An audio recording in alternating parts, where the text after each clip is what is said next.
नमस्कार दोस्तों, आप सुन रहे हैं किस्से और कहानियां विद नेहा।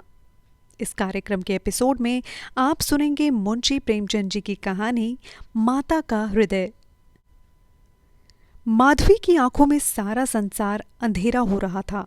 कोई अपना मददगार दिखाई न देता था, कहीं आशा की झलक भी न थी। उस निर्धन घर में वह अकेली पड़ी रोती थी और कोई आंसू पोंछने वाला भी न था। उसके पति को मरे हुए 22 वर्ष हो गए थे। घर में कोई संपत्ति न थी। उसने न जाने किन तकलीफों से अपने बच्चों को पाल पोस कर बड़ा किया था। वही जवान बेटा आज उसकी गोद से छीन लिया गया था, और छीनने वाले कौन थे? अगर मृत्यु ने छीना होता तो वह सब्र कर लेती।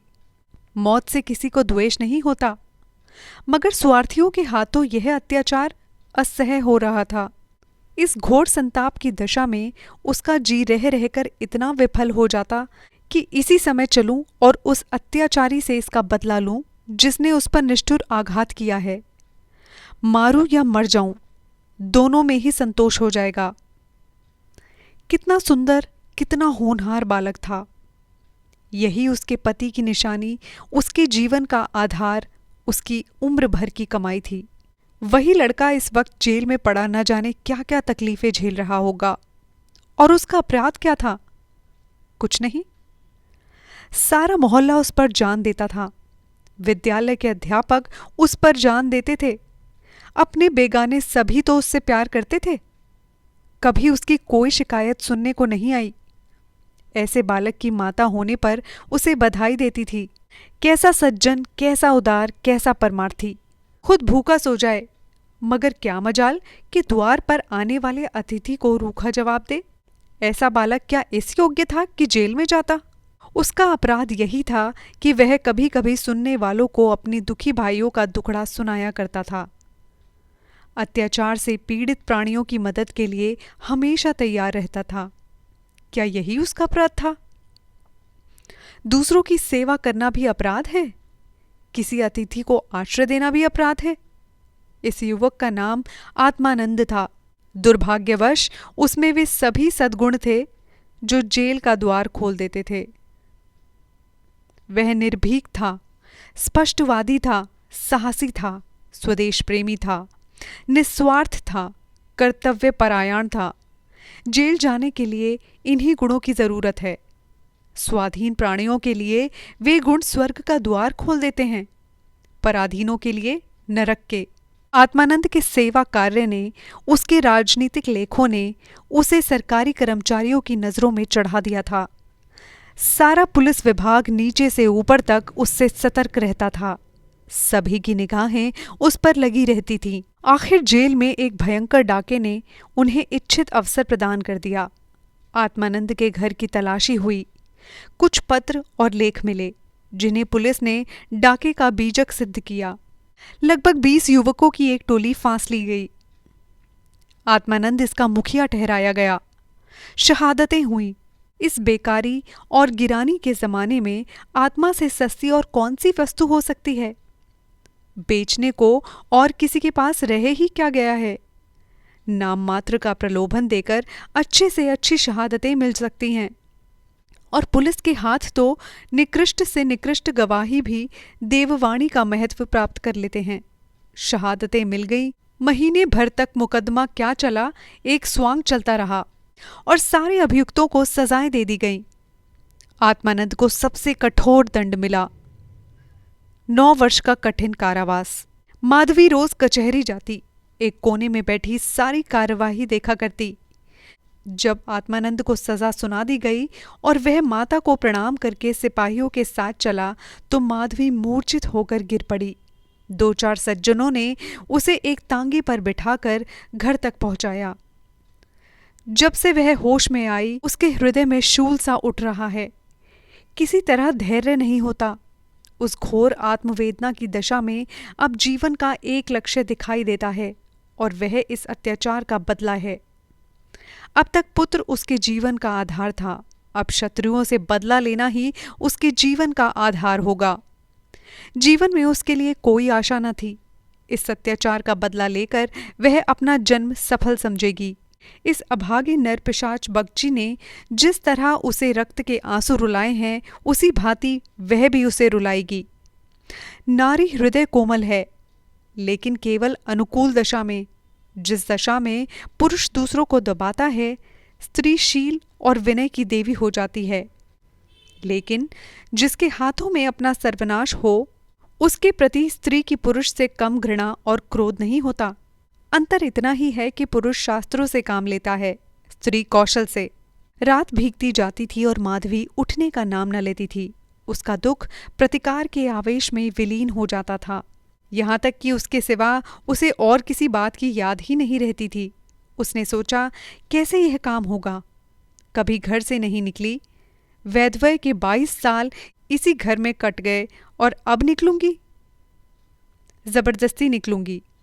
भिकारिन बनूंगी, टहलनी बनूंगी, झूठ बोलूंगी, सब कुकर्म करूंगी।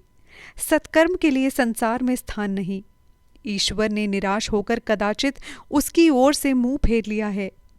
जभी तो यहाँ ऐसे ऐसे अत्याचार होते हैं और पापियों को दंड नहीं मिलता। अब इन्हीं हाथों से उसे दंड दूंगी। संध्या का समय था। लखनऊ के एक सजे हुए बंगले में मित्रों की महफिल जमी हुई थी। गाना बजाना हो रहा था। एक तरफ आतिशबाजियां रखी हुई थी, दूसरे कमरे में मेजों पर खाना चुना जा रहा था। चारों तरफ पुलिस के कर्मचारी नजर आते थे। वह पुलिस के सुपरिटेंडेंट मिस्टर बागची का बंगला था।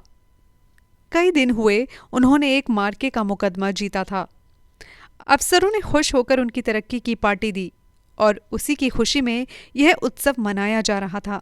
यहाँ आए दिन ऐसे उत्सव होते रहते थे। मुफ्त के गवैये मिल जाते थे, मुफ्त की आतिशबाजियां, फल, मेवे और मिठाइयाँ आधे दामों में बाजारों से आ जाती थी और चट दावतें हो जाती थी। दूसरों के जहाँ 100 लगते थे, वहाँ इनका 10 से काम चल जाता था। दौड़ धूप करने को सिपाही की फौज थी ही। और यह मार्के का मुकदमा क्या था? वह जिसमें निरपराध युवकों को बनावटी शहादत से जेल में ठूस दिया गया था। गाना समाप्त होने पर लोग भोजन करने बैठे। बेकार के मजदूर और पल्लेदार जो बाजार से दावत और सजावट के सामान लाए थे, रोते या दिल में गालियां देते चले गए थे। पर एक बुढ़िया अभी तक द्वार पर बैठी हुई थी और अन्य मजदूरों की तरह वह भुनभुना कर काम न करती थी। हुक्म पाते ही खुश दिल मजदूरी की तरह हुक्म बजा लाती थी। वह माधवी थी जो इस समय मजूरनी का वेश धारण करके अपना घातक संकल्प पूरा करने आई थी। मेहमान चले गए, महफिल उठ गई, दावत का सामान समेट लिया गया, चारों ओर सन्नाटा सा छा गया। लेकिन माधवी अभी तक वहीं बैठी थी। सहसा मिस्टर बागची ने पूछा, बुढ़ी, तू यहाँ क्यों बैठी है? तुझे कुछ खाने को नहीं मिला क्या? माधवी, हाँ हुजूर, मिल गया। बागची, तो जाती क्यों नहीं? माधवी, कहाँ जाऊं सरकार, मेरा कोई घर द्वार थोड़ी है। हुक्म हो तो यहीं पड़ी रहूं, पांव भर आटे की परवस्ती हो जाए हुजूर। बागची, नौकरी करेगी? माधवी, क्यों ना करूंगी सरकार, यही तो चाहती हूं। बागची, लड़का खिला सकती है? माधवी, हाँ हुजूर, वह मेरे मन का काम है। बागची, अच्छी बात है, तू आज से ही रहे। जा घर में देख, जो काम बताए वही कर। 1 महीना गुजर गया। माधवी इतना तन मन से काम करती है कि सारा घर उससे खुश है। बहूजी का मिजाज भी बहुत ही चिड़चिड़ा है। वह दिन भर खाट पर पड़ी रहती है और बात बात पर नौकरों पर झल्लाया करती है। लेकिन माधवी उनकी घुड़कियों को भी सहज सह लेती है। अब तक मुश्किलों से ही कोई दाई 1 सप्ताह से अधिक ठहरी थी। माधवी का कलेजा है कि जली कटी सुनकर भी मुख पर मैल नहीं आने देती। मिस्टर बागची के कई लड़के हो चुके थे, पर यही सबसे छोटा बच्चा बच रहा था। बच्चे पैदा तो हृष्ट-पुष्ट होते थे, परंतु जन्म लेते ही उन्हें एक न एक रोग लग जाता था और कोई 2-4 महीने, कोई साल भर जीकर चल देता था। माँ बाप दोनों इस शिशु पर प्राण देते थे। उसे जरा जुकाम भी हो तो दोनों विकल हो जाते। स्त्री पुरुष दोनों शिक्षित थे, पर बच्चे की रक्षा के लिए टोना टोटका, दुआत बीट, जंतर मंतर, एक से भी उन्हें इनकार न था। माधवी से यह बालक इतना हिल गया था कि एक क्षण के लिए भी उसकी गोद से न उतरता। वह कहीं एक क्षण के लिए चली जाती तो रो रोकर दुनिया सिर पर उठा लेता था। वह सुलाती तो सोता, वह दूध पिलाती तो पीता, वह खिलाती तो खेलता। उसी को वह अपनी माता समझता। माधवी के सिवा उसके लिए संसार में कोई अपना न था। बाप को तो वह दिन भर में केवल 2-4 बार देखता और समझता कि यह कोई परदेसी आदमी है। माँ आलस्य और कमजोरी के मारे गोद में लेकर टहल न सकती थी। उसे वह अपनी रक्षा का भार संभालने के योग्य न समझता था, और नौकर चाकर उसे गोद में ले लेते तो इतनी बेदर्दी से कि उसके कोमल अंगों में पीड़ा होने लगती थी। कोई उसे ऊपर उछाल देता था, यहाँ तक कि अबोध शिशु का कलेजा मुंह को आ जाता था। उन सबों में वह डरता था। केवल माधवी थी जो उसके स्वभाव को समझती थी।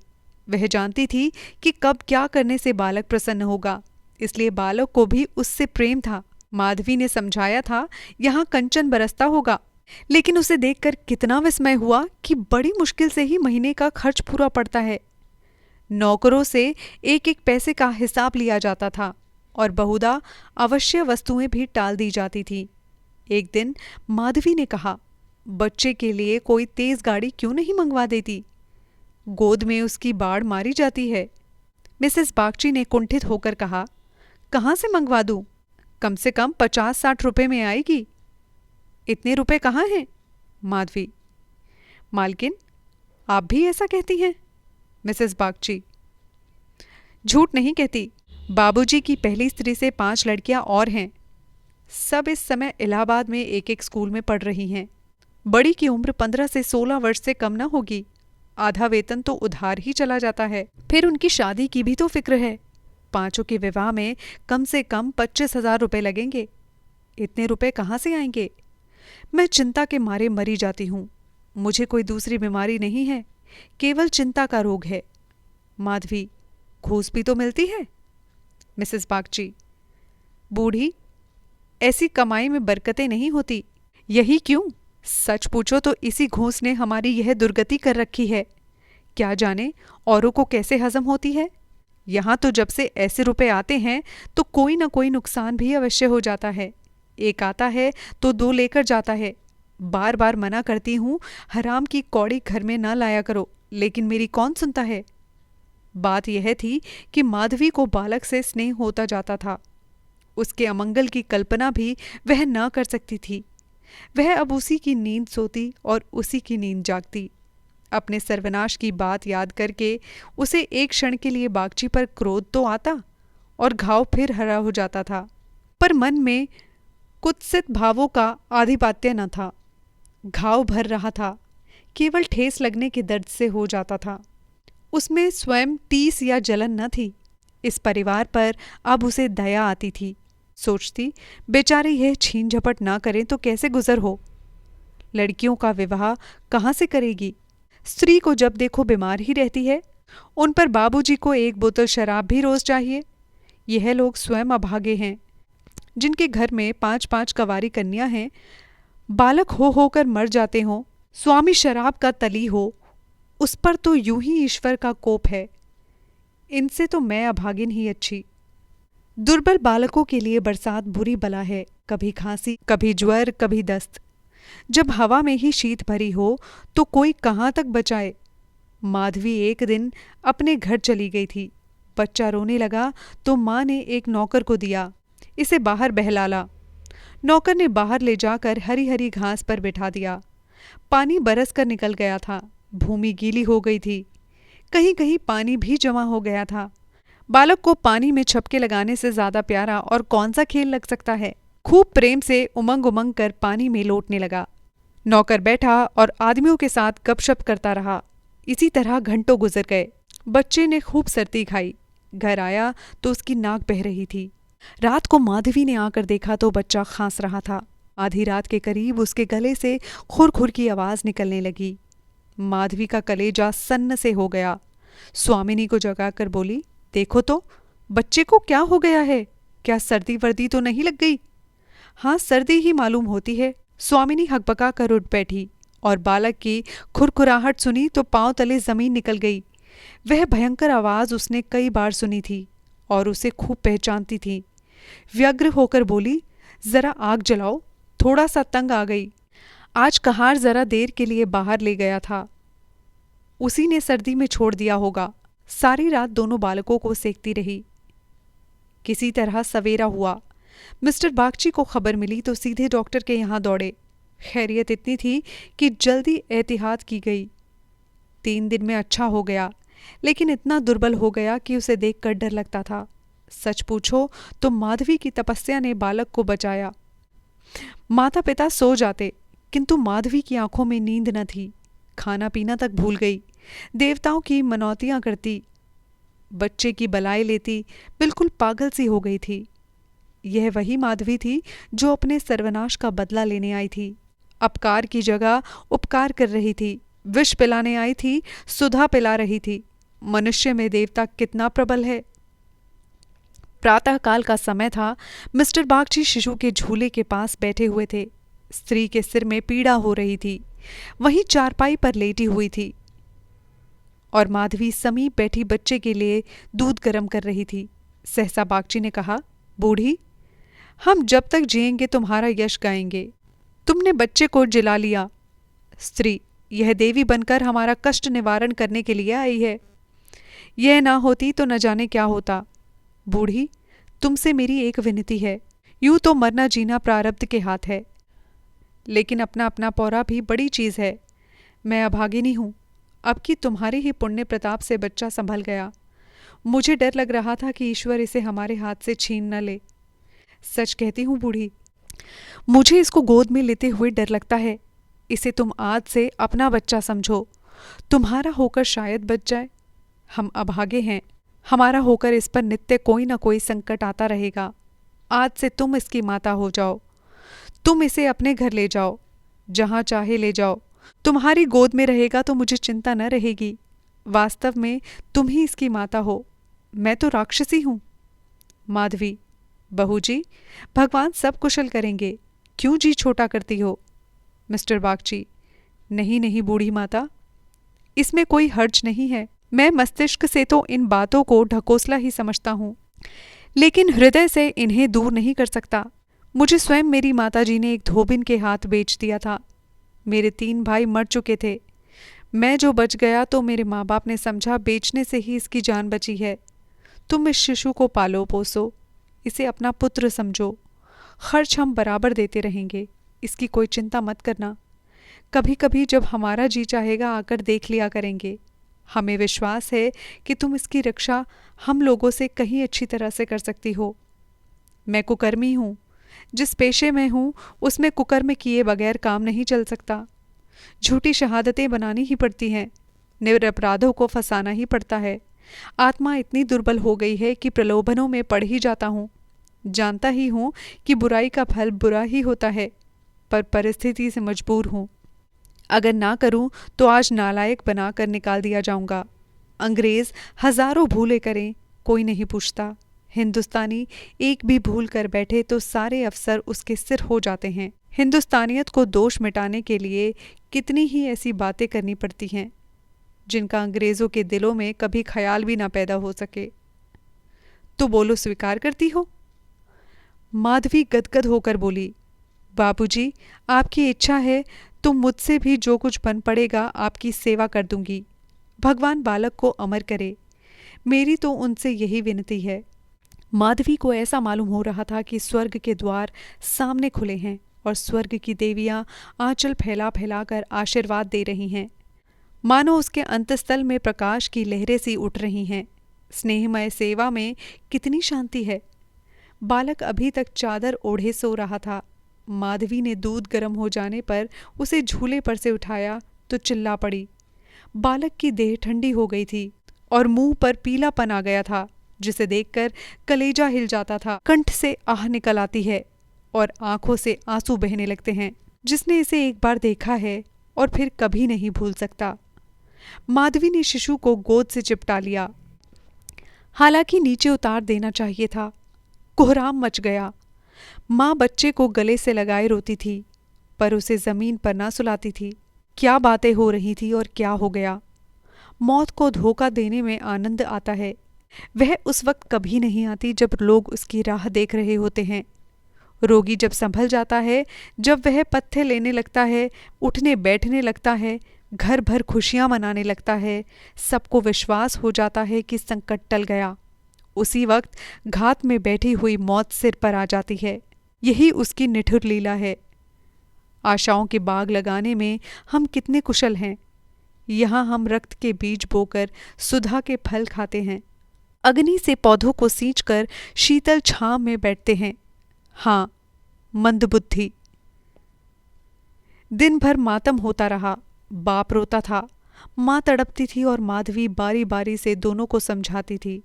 यदि वह अपने प्राण देकर बालक को जिला सकती तो इस समय अपना धन्य भाग समझती।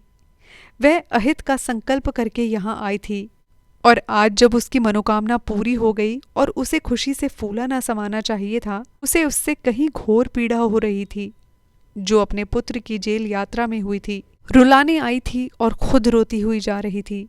माता का हृदय दया का आगार है।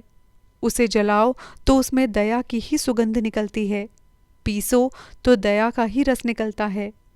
वह देवी है। विपत्ति की क्रूर लीलाएं भी उसके स्वच्छ निर्मल स्रोत को मलिन नहीं कर सकती। तो दोस्तों, आप सुन रहे थे मुंशी प्रेमचंद जी की कहानी माता का हृदय इन किस्से और कहानियां विद नेहा।